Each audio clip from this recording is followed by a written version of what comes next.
In the plan, we pledge to strengthen devolution by completing the transfer of all functions constitutionally earmarked to counties, improving county governments' capacity to generate their own income, and ensuring that shareable revenue is transferred to counties in a timely and predictable manner. By strengthening devolution, we give fresh impetus to our aspirations of ensuring that every part of Kenya, including the historically marginalized counties, feel the presence of not only power but resources. I am happy to note that devolution is now stronger than ever, and we shall work even harder to uphold its objects. At this juncture, let me urge our county governments to adhere to the principles of inclusion and integration of minorities and marginalized groups set out in Section 97 of the County Governments Act. These principles should be at the front and center of governance in our counties. The success witnessed in the organization of this event today is another first in the war against discrimination, exclusion, and marginalization in Kenya. As a consequence of these celebrations, we shall kick off an intense discourse as we continue to hear from the people and the associations working at the grassroots in order to ensure that everyone in Kenya enjoys equal rights and opportunities. Fellow countrymen and women, the event will continue to promote a shared understanding of the constitutional values that underpin the nation's commitment to inclusivity, fostering a sense of duty and responsibility among citizens. We must, therefore, unite among all public institutions in both national and county governments, with various partners in the corporate world, trade unions, non-governmental bodies, civil society, and international partners to continue the conversation aimed at advancing the welfare of minorities and the marginalized. It is for this reason that I undertake to establish a task force that will undertake a comprehensive review of all government policies, programs, actions, and omissions, both present and past, advise on how they have affected the minority and marginalized communities, and recommend appropriate steps aimed at prospering, promoting, and protecting them. It is expected that this task force shall come up with various recommendations, including the policy, legal, and institutional frameworks necessary to drive the affirmative action programs targeted at promoting and protecting the rights of minorities and marginalized communities. These recommendations shall form the cornerstone of the delivery of Kenya Kwanza's commitment to legislate an affirmative action framework to implement Article 56 of the Constitution, just like the young girl said. Indeed, we meant it when we spoke about building a Kenya ya usawa, where every citizen will feel that they belong. I am pleased henceforth to announce that the marking of the International Minority Rights Day shall, from now onwards, be an annual event.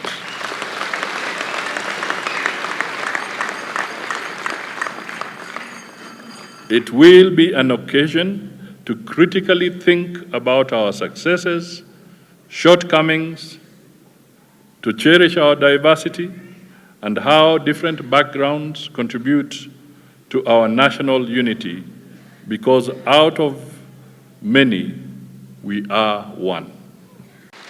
Wakenya hoye! Wakenya hoye! Sijasikia. Wakenya hoye! Asante sana. Wasifikiri nyinyi ni minorities. Nataka sauti itoke ya kutosha. Wale wengine wajue muko, si ndio? Wakenya hoye! Asante sana. Leo ile hotuba nitasoma si ya Mudavadi. Ni hotuba ya Mheshimiwa Rais wa Jamhuri ya Kenya. Ametutuma hapa sisi sote ili tushiriki na nyinyi na tutoe ujumbe wake.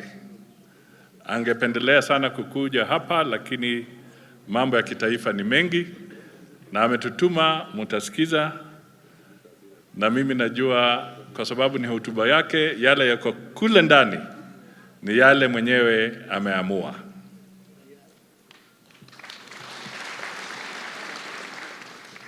Wakati Rais wa Jamhuri ya Kenya alikuwa kwa harakati za campaign, tulipanga na viongozi wa minorities na tukakuwa na sherehe kubwa kule Baringo, na Mheshimiwa Rais wakati ule, ingawa alikuwa kwa harakati za campaign, akakuja pale kama mgeni wa heshima kudhibitisha kwamba yeye atasimama na nyinyi, na hatimaye kwa manifesto yake ya Kenya Kwanza akaweka programu yake ya minorities kule ndani.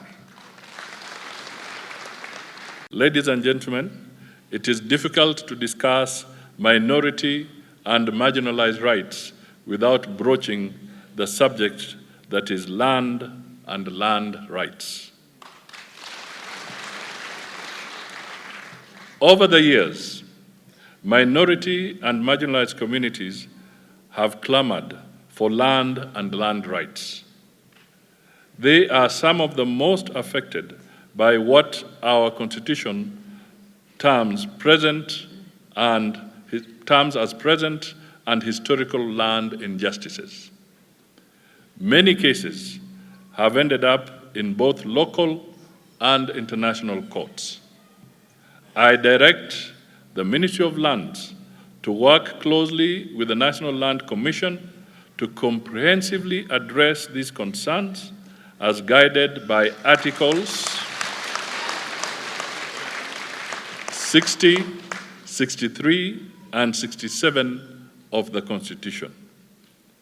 In the same breath, if there is any particular group of people that often bear the brunt of the adverse effects of the climate change phenomena, it is this special interest group. By virtue of their distinct geographical placement, these communities have for years now been the faces of drought and floods.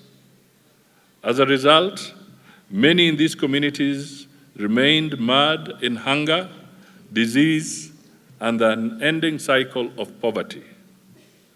It is about time that we turn the tide, and I am happy to report that Kenya is taking the lead, especially in Africa, in confronting this climate change menace.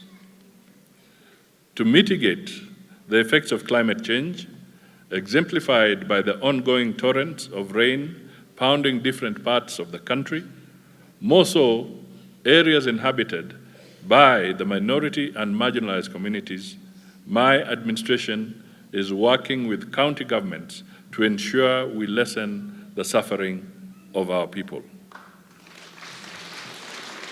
Many a times, the problems facing minority and marginalized communities are compounded by rampant insecurity, characterized by incessant cattle rustling and runaway banditry.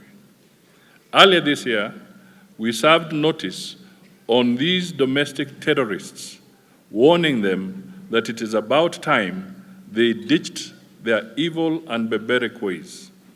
I swore to protect the life and livelihood of every Kenyan, and I have no intention of breaking that vow.